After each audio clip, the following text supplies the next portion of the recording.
दुनिया तक पर टॉप 5 में देखिए। इजराइल और फिलिस्तीनियों के बीच लड़ाई का ये दूसरा हफ्ता है और इसके जल्दी रुकने के आसार बहुत कम नजर आ रहे हैं। इस लड़ाई के दौरान इजरायली बमबारी में गजा में 61 बच्चों समेत 212 लोगों की मौत हो गई है। वहीं हमास के हमले में 2 बच्चों समेत 10 लोग मारे गए हैं। इसी बीच इजिप्ट ने ऐलान किया है कि वो गजा में रिकंस्ट्रक्शन के कामों के लिए $50 करोड़ की मदद देगा। मिस्र के सदर दफ्तर ने कहा कि रिकंस्ट्रक्शन के कामों में मदद के लिए दूसरी कंपनियों को भी लगाएगा। गौरतलब है कि इजिप्ट के राष्ट्रपति अब्दुल फतेह अल सीसी और फ्रांस के राष्ट्रपति इमैनुअल मैक्रों के बीच पेरिस में हुई बातचीत के बाद ये बयान आया है। पिछले सप्ताह से गजा पर हो रहे इजरायली हमलों में बहुत नुकसान हुआ है।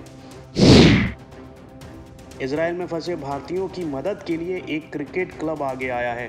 दक्षिणी इजराइल के बीरशेबा शहर में मौजूद इस क्लब ने बेन गुरियन यूनिवर्सिटी के कई भारतीय रिसर्चर्स को सेफ ठिकानों तक पहुंचाया है।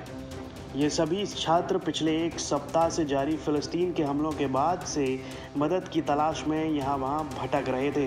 बता दें कि इजराइल और फिलिस्तीन में संघर्ष चल रहा है और इस खूनी खेल में अब तक कई लोगों की मौत हो गई है। भारत सरकार के अधिकारियों के अनुसार म्यांमार में लोकतांत्रिक सरकार को हटाकर सेना के तख्ता पलट करने के बाद से भारत में शरण लेने के लिए करीब 15,000 से ज़्यादा लोग भारतीय सीमा के अंदर घुस चुके हैं। ये तादाद दिनों दिन बढ़ती जा रही है। म्यांमार के बहुत से लोग अपने रिश्तेदारों के घरों में चले गए हैं, इसलिए उनके नंबर ट्रेस करने में भी दिक्कत हो रही है।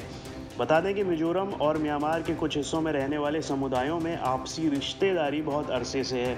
म्यांमार से भागकर आए करीब 6,000 लोग तो मिजोरम की राजधानी ऐजल में हैं।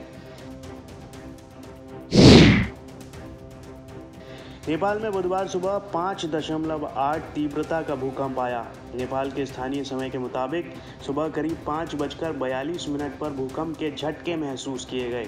इसका केंद्र पोखरा से 35 किलोमीटर पूर्व में था। राहत की बात यह है कि अभी तक किसी जनहानि की कोई खबर नहीं है। बिहार की उत्तरी सीमा पर दिख सकता है असर, ऐसा माना जा रहा है।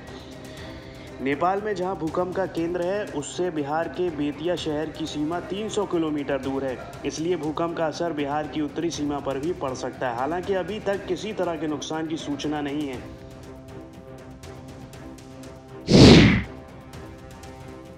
सिंगापुर में कोरोना के नए स्ट्रेन ने चिंता बढ़ा दी है। ये स्ट्रेन बच्चों पर ज़्यादा असर डाल रहा है। ऐसे में वहाँ प्राइमरी, सेकेंडरी स्कूल और जूनियर कॉलेज बुधवार को बंद करने का फैसला लिया गया है। अब बच्चों को घर से ही वर्चुअली पढ़ाई करवाई जाएगी। सऊदी अरब ने पिछले साल मार्च से बंद अंतर्राष्ट्रीय उड़ानों से रोक हटा ली है। साथ ही अपने ज़मीन और समुद्र के बॉर्डर भी खोल दिए हैं। लेबनान, यमन, ईरान और तुर्की के लिए आने जाने वाली उड़ानों पर फिलहाल रोक बरकरार रहेगी। तो वहीं नेपाल को लिक्विड ऑक्सीजन भेजने वाला दुनिया का एकमात्र देश भारत है। दुनिया में कोरोना के हालात की बात करें तो अब तक 16.42 करोड़ से ज़्यादा लोग कोरोना वायरस से संक्रमित हो चुके हैं। इनमें से 34.04 लाख से ज़्यादा लोगों की मौत हो गई है, जबकि 14.29 करोड़ लोगों ने कोरोना को मात दी है।